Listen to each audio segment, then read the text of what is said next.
ప్రభు నామున మీకు వందనాలండి. దేవుని యొక్క సృష్టిలో in the creation of God చాలా ప్రత్యేకత ఉంది. ఎందుకంటారా? దేవుడి సర్వలోకంలో అనేకమైన భాషలు, లాంగ్వేజెస్‌ను కలుగజేశారు.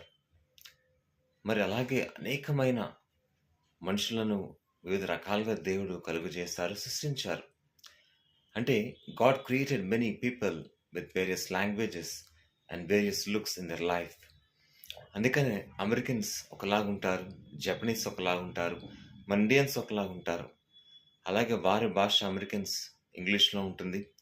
జపనీస్‌ది జపాన్‌లో ఉంటుంది లాంగ్వేజ్ జపనీస్‌లో. అలాగే మన ఇండియన్స్ చూస్తే ఎన్నో టైప్స్ ఆఫ్ లాంగ్వేజెస్ కదా! హిందీ, మరాఠీ, తెలుగు, మలయాళం ఎన్నో లాంగ్వేజెస్. అంటే దేవుని యొక్క సృష్టిలో మనం చూస్తే వైవిధ్యంగా, డిఫరెంట్‌గా ఉండాలి అనేది దేవుని యొక్క ఉద్దేశ్యము.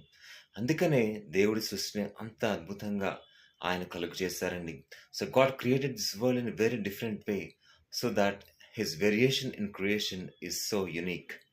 అందుకని దేవుని యొక్క సృష్టి, ఆయన క్రియేషన్ ఈ లోకంలో ఎంతో స్పెషల్‌గా ఉందండి. అందరికీ వందనాలు.